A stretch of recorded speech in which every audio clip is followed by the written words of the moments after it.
الحمد لله وكفى وسلام على عباده الذين اصطفى أما بعد فقد قال الله تبارك وتعالى في القرآن المجيد والفرقان الحميد أعوذ بالله من الشيطان الرجيم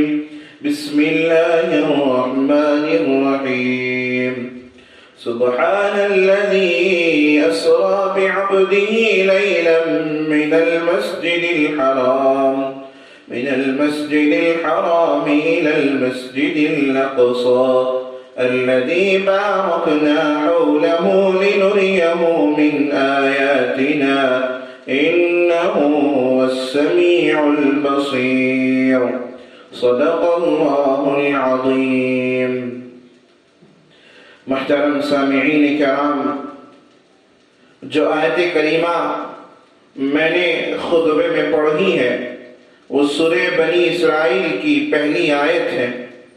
جس میں اللہ تبارک و تعالی ارشاد فرماتے ہیں وہ ذات پاک ہے جو ایک رات اپنے بندے کو مسجد حرام یعنی خانہ کعبہ سے مسجد اقصی بیت المقدس تک، جس کے گرد ہم نے برکتیں رکھی ہیں، لے گیا تاکہ ہم اسے اپنی قدرت کی نشانیاں دکھائیں، بے شک وہ سننے والا اور دیکھنے والا ہے۔ سامعین، رجب کی 27ویں شب کو اللہ کے پیارے نبی حضرت محمد صلی اللہ علیہ وسلم کو معراج کا شرف عطا کیا گیا۔ اگرچہ اس واقعے کے وقت کے تعلق میں کئی روایات موجود ہیں، تاریخ کے تعلق سے کئی روایات موجود ہیں، مگر جس دن یہ واقعہ پیش آیا تھا اس دن کی بات ہے۔ احادیث کے اندر ہے کہ اس دن کفار نے آپ صلی اللہ علیہ وسلم کو بہت ستایا، تو آپ علیہ السلام اپنی چچازاد بہن ام ہانی کے گھر تشریف لے گئے اور وہاں آرام فرمانے لگے۔ ادھر اللہ کے حکم سے حضرت جبرائیل 50,000 فرشتوں کی برات اور براق لے کر نبی آخر الزمان سرکار دو عالم صلی اللہ علیہ وسلم کی حاضر خدمت ہوئے اور عرض کیا، اے اللہ کے رسول، آپ کا رب آپ سے ملاقات کرنا چاہتا ہے۔ چنانچہ سوئے عرش سفر کی تیاریاں ہونے لگی، سفر معراج کا سلسلہ شروع ہونے والا تھا۔ نبی رحمت کی بارگاہ میں براق حاضر کیا گیا، اس پر حضور کو سوار ہونا تھا، مگر اللہ کے پیارے محبوب نے کچھ توقف فرمایا۔ جبرائیل نے اس پس پش کی وجہ دریافت کی تو آپ نے فرمایا، مجھ پر تو اللہ کی اس قدر نوازشات ہیں، مگر روز قیامت میری امت کا کیا حال ہے، میری امت پرسرات سے کیسے گزرے گی؟ اسی وقت اللہ کی طرف سے بشارت دی گئی، اے محبوب، آپ امت کی فکر نہ کیجئے، ہم آپ کی امت کو پرسرات سے اس طرح گزار دیں گے کہ اسے خبر بھی نہیں ہوگی۔ اس واضح بشارت کے بعد سرکار دو عالم صلی اللہ علیہ وسلم براق پر سوار ہو گئے۔ جبریل امین نے براق کی تیز رفتاری کا یہ عالم تھا، جہاں تک نظر کی حد ہوتی تھی وہاں وہ قدم رکھتا تھا۔ براق کا سفر اس قدر تیزی کے ساتھ ہوا، براق کا سفر اس قدر تیزی کے ساتھ ہوا کہ جہاں تک انسان کی عقل پہنچ بھی نہیں سکتی ہے۔ ایسا لگتا تھا کہ ہر طرف موسم بہار آ گیا ہے۔ اس سفر کے دوران آپ علیہ السلام مکے سے مسجد اقصی گئے اور وہاں تمام انبیاء علیہ السلام آپ کے انتظار میں کھڑے ہوئے تھے، تو آپ وہاں جاتے ہیں اور انبیاء کی امامت کرنے کے لیے کھڑے ہونے کا موقع ہوتا ہے، آپ علیہ السلام پیچھے ہی کھڑے رہتے ہیں، جبریل امین آپ کو آگے کرتے ہیں، کہتے کہ یا رسول اللہ آپ نماز پڑھائیے۔ چنانچہ آپ علیہ السلام تمام انبیاء کی امامت فرماتے ہیں۔ پھر آپ علیہ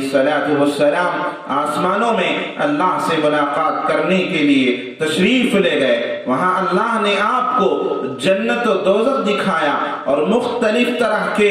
بشارتیں بھی دکھائے، اور مختلف طرح کے گناہ کرنے والوں کے لیے جو سزائیں ہیں وہ بھی آپ علیہ السلام نے دیکھا، جن میں سے ایک خاص طور پر سامعین میں آپ کی خدمت میں پیش کرنا چاہتا ہوں کہ آپ علیہ السلام دوزخ میں دیکھا کہ ایک فرشتہ پتھر لیا کھڑا ہوا ہے اور ایک آدمی کے سر پر مارتا ہے، اس زور کے ساتھ مارتا ہے کہ اس کا سر چکنا چور ہو جاتا ہے، ریزہ ریزہ ہو جاتا ہے۔ جبریل امین سے آپ علیہ السلام سوال کرتے ہیں اور پوچھتے ہیں کہ یا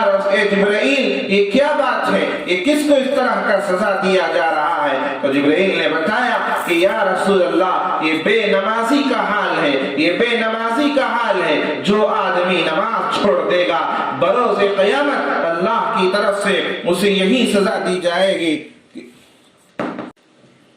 یہ بے نمازی کا حال ہے، جو آدمی نماز کو چھوڑ دے گا اسے قیامت کے دن اسی طرح کی سزا دی جائے گی۔ تو آپ علیہ السلام دیکھ کر حیران ہو جاتے ہیں۔ سامعین، ہمیں غور کرنے کا مقام ہے، ہمیں سوچنا چاہیے کہ ہم دن میں کتنی نمازیں چھوڑ دیتے ہیں، اس کا احساس تک نہیں ہوتا۔ تصور کرو، خدا نہ کرے اللہ ہم سب کو جہنم سے حفاظت فرمائے، اگر کسی کا نماز چھوڑنے کی وجہ سے جہنم کا فیصلہ ہو جائے اور وہاں پر یہ سزا سنا دی جائے تو ہم میں سے کون ان کو برداشت کر سکتا ہے؟ چنانچہ آپ علیہ السلام نے بے نمازی کا حال دیکھا کہ اس کا سر چکنا چور ہو جاتا تھا، پھر وہ فرشتے اسی پتھر کو لے آنے کے لیے دوڑتے اور لے کر اس آدمی کے پاس پہنچتے تو اس کا سر پہلے کی طرح صحیح سالم ہو جاتا، پھر اس کو مارا جاتا تھا۔ یہ سزا آپ علیہ السلام نے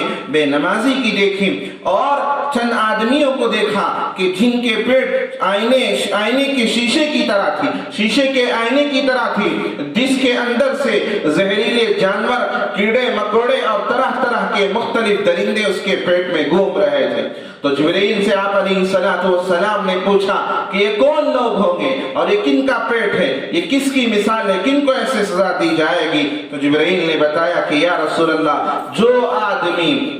آدمی کمانے میں اور کھانے میں حلال کے علاوہ حرام کو استعمال کرے گا، قیامت کے دن اللہ تبارک و تعالی اسے یہ سزا دیں گے۔ تو سامعین، ان دونوں چیزوں کے بارے میں ہمیں توجہ کرنا ہے، غور کرنا ہے۔ بہرحال